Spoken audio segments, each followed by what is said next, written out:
Sophie poussa la porte du carrefour avec un soupir de soulagement.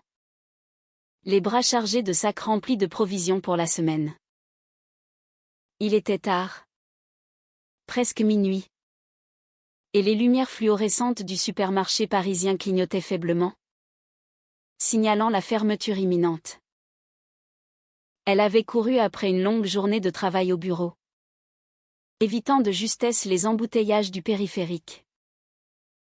Mais alors qu'elle se dirigeait vers la sortie, un bruit sec retentit, le verrouillage des portes automatiques. Paniquée, elle se tourna vers la caissière. Une femme blonde aux yeux perçants qui la fixait avec un mélange de surprise et d'amusement. « Attendez. Je suis encore dedans », cria Sophie. Le cœur battant. Camille. La caissière en question hésita un instant avant de répondre d'une voix calme mais ferme. « Désolée. Mademoiselle. C'est l'heure de fermeture.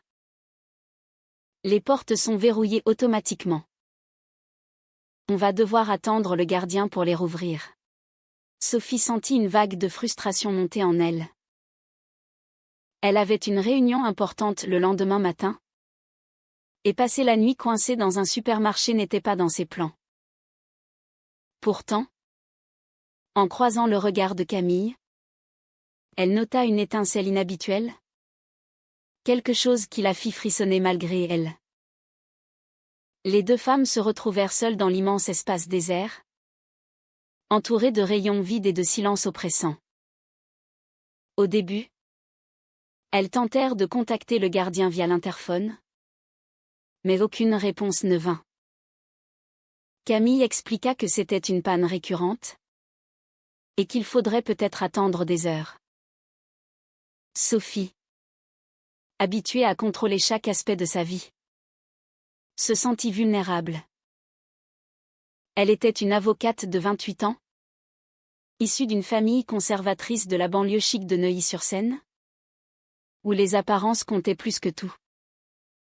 Son père, un homme d'affaires rigide, et sa mère, une femme au foyer dévouée à l'église, ne tolérerait jamais le moindre écart. Et voilà qu'elle se retrouvait piégée avec une inconnue, forcée à engager la conversation pour tuer le temps. Camille, de son côté, semblait plus détendue.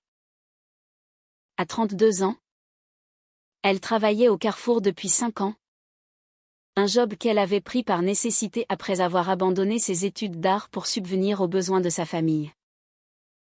Originaire d'un quartier populaire de Montmartre, elle avait toujours lutté contre les préjugés, surtout depuis qu'elle avait réalisé son attirance pour les femmes.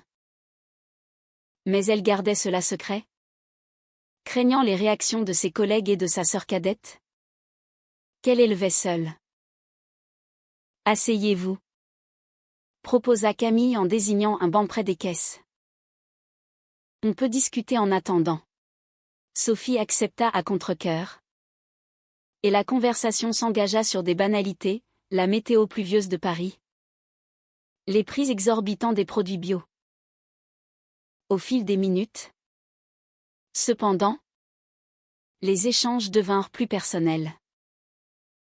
Sophie confia sa fatigue accumulée, son travail stressant où elle défendait des clients fortunés dans des affaires de fraude fiscale.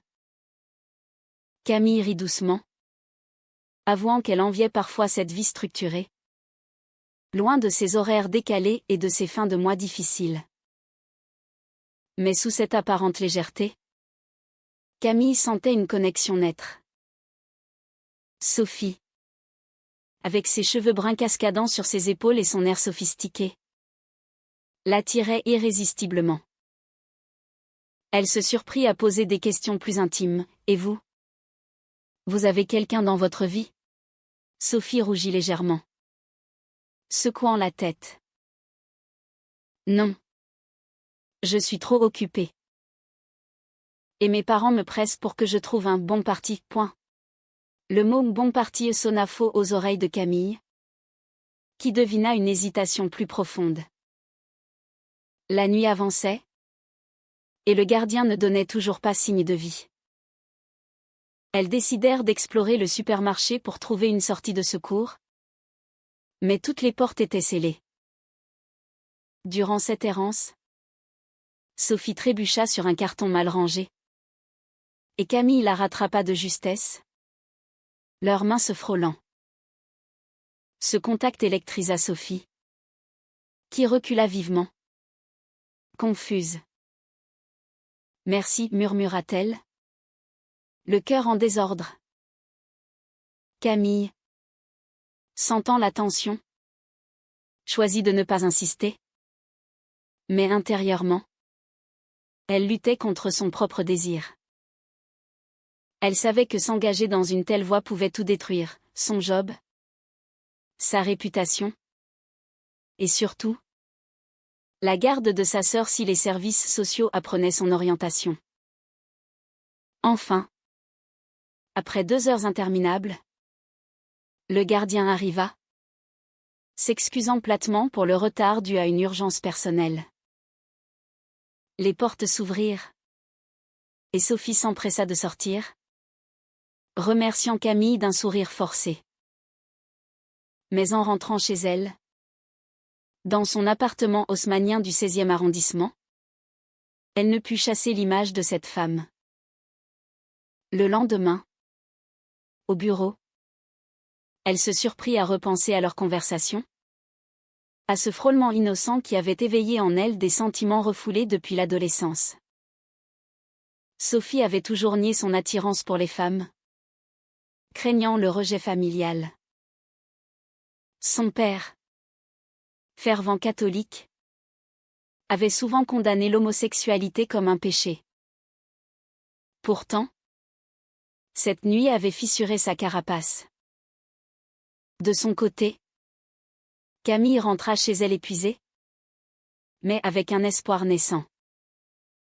Elle avait vu dans les yeux de Sophie une vulnérabilité similaire à la sienne. Pour la première fois depuis longtemps, elle envisagea de prendre un risque. Mais le prix pouvait être élevé, si elle poursuivait cette connexion. Elle risquait de perdre le peu de stabilité qu'elle avait construit. Le lendemain soir, en reprenant son poste, elle guetta l'entrée du supermarché, espérant revoir Sophie. Et effectivement, celle-ci apparut, prétextant avoir oublié quelque chose la veille. Leur regard se croisa à nouveau, chargé d'une intensité nouvelle. Sophie s'approcha de la caisse, feignant l'indifférence. Je voulais vous remercier pour hier soir. Sans vous, j'aurais paniqué. Camille sourit, son cœur battant. Pas de quoi. Peut-être qu'on pourrait prendre un café un de ces jours? L'invitation était sortie spontanément. Et Sophie, après un instant d'hésitation, accepta. C'était le début d'une amitié qui allait vite se transformer en quelque chose de plus profond, mais aussi de plus dangereux. Car dans la société française, malgré les progrès, les préjugés persistaient, surtout dans les cercles conservateurs comme celui de Sophie. Les semaines suivantes, elles se virent régulièrement. Des cafés innocents devinrent des dîners intimes dans des bistrots cachés de Paris. Sophie découvrait en Camille une sensibilité artistique qu'elle admirait. Et Camille appréciait la détermination de Sophie. Mais chaque rencontre accentuait leurs conflits internes. Sophie mentait à ses parents sur ses sorties, prétextant des réunions professionnelles. Camille, quant à elle, cachait ses rendez-vous à sa sœur, craignant qu'elle ne le répète à l'école. La tension montait, et le premier baiser survint lors d'une promenade nocturne le long de la Seine. Un moment de vulnérabilité où Sophie avoua ses sentiments confus. Ce baiser marqua un point de non-retour. Sophie rentra chez elle en larmes, déchirée entre l'euphorie et la culpabilité. Elle savait que poursuivre cette relation signifiait défier tout ce qu'on lui avait enseigné.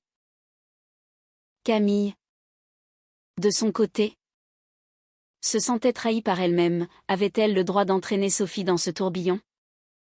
Sachant les risques? Pourtant, elles continuèrent, chacune payant un prix croissant en mensonges et en isolement. Les mois passèrent, et la relation entre Sophie et Camille s'approfondit, passant d'une attirance timide à une passion dévorante. Elles se voyaient en secret, choisissant des endroits discrets comme les parcs de la butte Montmartre ou des cafés anonymes du Marais. Sophie, habituée à une vie ordonnée, se surprenait à annuler des dîners familiaux pour passer du temps avec Camille. Chaque étreinte, chaque confidence renforçait leur lien, mais aussi leurs doutes. Sophie luttait contre l'image de sa mère, pieuse et traditionnelle, qui rêvait d'un mariage catholique pour sa fille. « Tu mérites un homme bien, ma chérie, lui répétait-elle souvent, ignorant tout de la vérité. Camille, elle, affrontait ses propres démons. Sa sœur cadette, Léa, 15 ans, commençait à poser des questions sur ses absences fréquentes. « Tu vois quelqu'un? C'est ça? Un mec ?» demandait-elle avec innocence. Camille esquivait. Mais le mensonge pesait lourd. Elle avait déjà perdu des amis par le passé en révélant son orientation. Et l'idée de décevoir Léa la terrifiait. De plus, au travail, les rumeurs circulaient, un collègue l'avait vue avec Sophie. Et les commentaires homophobes fusaient dans les vestiaires. Fais gaffe, Camille. On est en France. Mais pas tout le monde est ouvert d'esprit, l'avait averti un ami. Un soir, lors d'un dîner chez Camille, la tension éclata. Sophie, stressée par une affaire difficile au cabinet, confia ses peurs. « Et si mes parents l'apprenaient? Mon père me renierait. » Camille, blessée, répliqua, « Et moi? Alors? Je risque mon job. Ma sœur. Tu crois que c'est facile pour moi? » Leur première dispute fut violente. Des mots durent échanger sur les sacrifices inégaux. Sophie partit en claquant la porte, laissant Camille en larmes. Le lendemain, elles se réconcilièrent, mais la fissure était là, rappelant le prix de leur amour. Bientôt, les pressions extérieures s'intensifièrent. Les parents de Sophie organisèrent un dîner avec un ami de la famille, un jeune avocat ambitieux nommé Julien.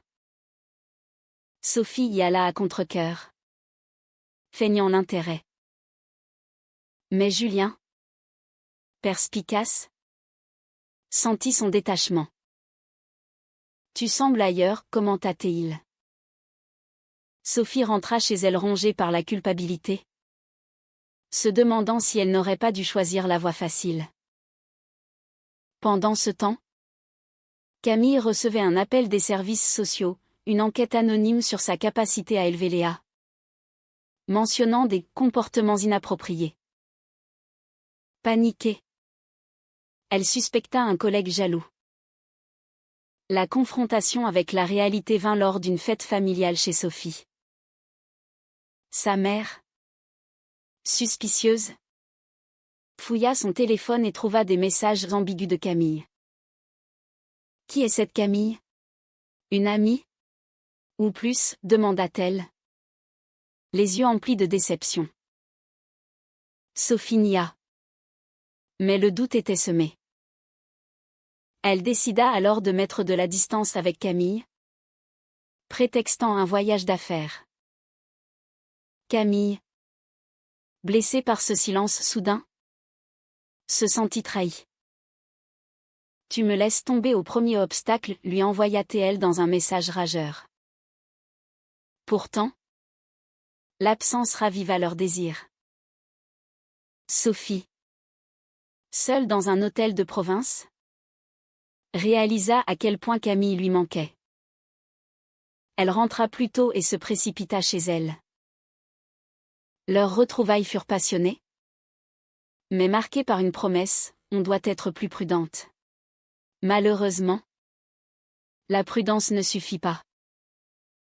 Léa surprit un appel téléphonique intime et confronta Camille. T'es lesbienne? C'est pour ça que maman est partie? Révéler la vérité à sa sœur fut déchirant. Léa réagit avec confusion. Puis acceptation timide. Mais le dommage était fait. Camille paya le prix en nuit blanche, craignant que Léa ne le répète. De son côté, Sophie affronta une crise au travail. Une collègue, apprenant par hasard sa relation, l'a mis en garde. Dans notre milieu, ça peut ruiner une carrière. Sophie ignora l'avertissement. Mais lors d'une promotion attendue, elle fut écartée au profit d'un concurrent hétéro. Était-ce une coïncidence? Elle en doutait. Et la paranoïa s'installa. Leur relation devint un champ de mine, chaque décision pesant lourd. Un tournant majeur survint lors d'une manifestation pour les droits LGBT à Paris. Camille insista pour y aller ensemble, voyant cela comme un pas vers l'acceptation. Sophie refusa, terrifiée à l'idée d'être vue. Je ne suis pas prête, avoua-t-elle. Camille, frustrée, y alla seule et rencontra d'anciennes amies, dont une ex qui raviva de vieux sentiments. Bien que rien ne se passe, Sophie, apprenant cela, explosa de jalousie. Tu me trompes déjà, accusa-t-elle. Camille nia. Mais la confiance était ébranlée. La trahison vint de l'intérieur. Sophie, sous pression familiale, accepta un rendez-vous avec Julien pour apaiser ses parents. Elle n'alla pas plus loin, mais Camille la prit par un message malencontreux. Blessée au plus profond, Camille décida de rompre. Je ne peux pas continuer comme ça. Tu choisis ta famille. Pas moi. Sophie, dévastée, pleura des heures, réalisant trop tard le prix de son indécision. Pourtant, l'amour persistait. Après des jours de silence, Sophie se présenta au carrefour, suppliant Camille de lui pardonner. Je suis prête à tout affronter, jura-t-elle. Camille, méfiante, accepta une seconde chance. Mais avec des conditions, plus de mensonges.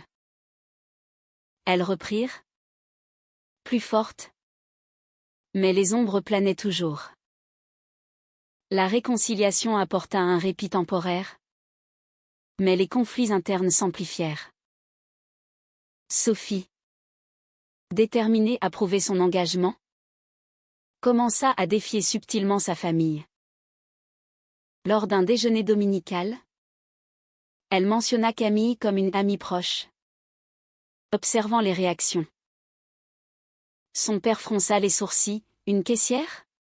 Pas vraiment ton cercle. Ma fille.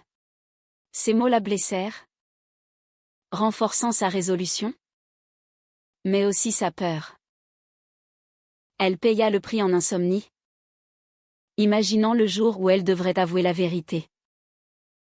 Camille, de son côté, intégra Sophie dans sa vie quotidienne. Elle la présenta à Léa comme sa petite amie. Un moment tendu mais libérateur. Léa, après un malaise initial, accepta, tant que tu es heureuse. Grande sœur.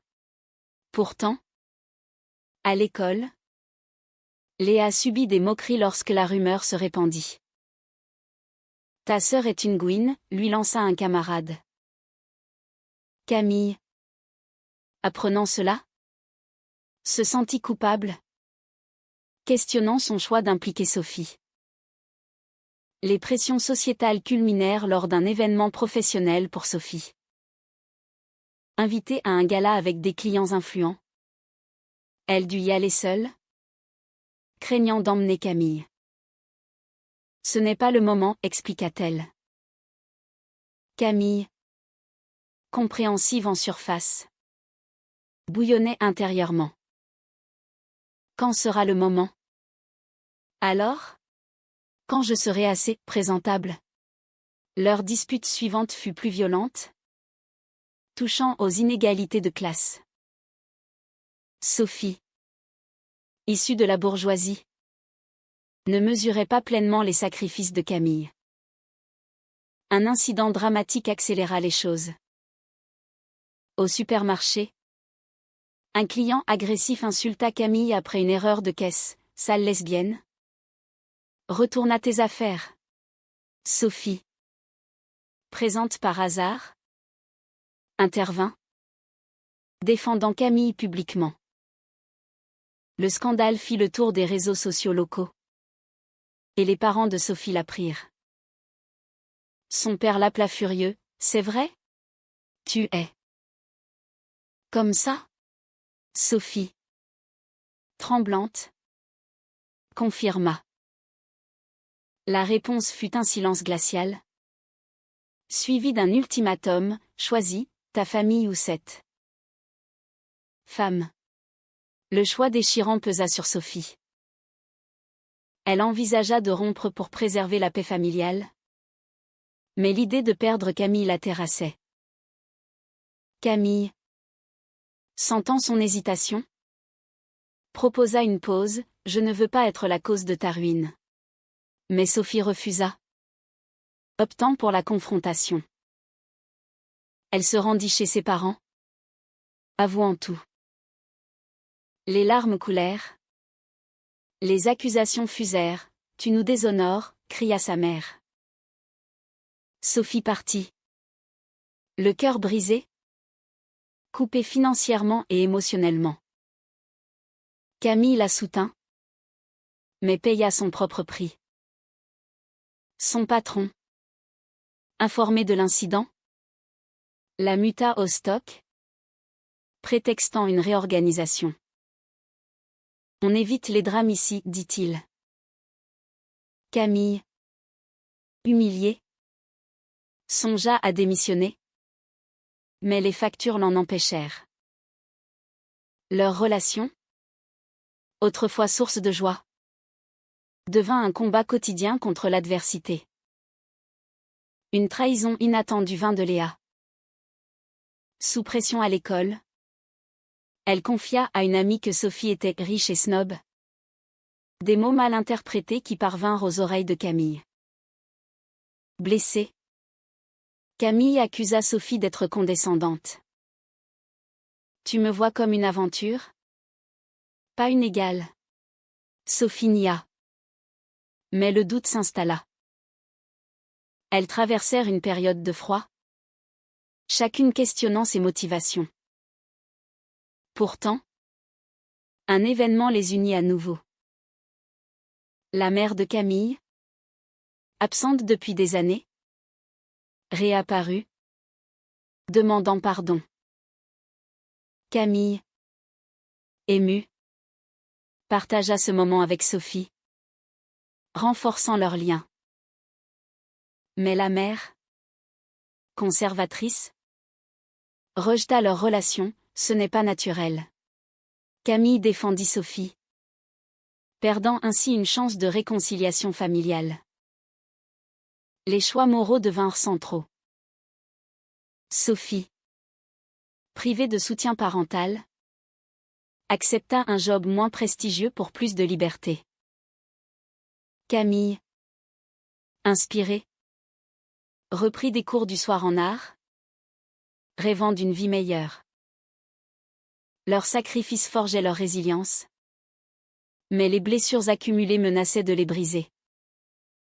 La tension atteignit son paroxysme lors d'une crise familiale pour Sophie.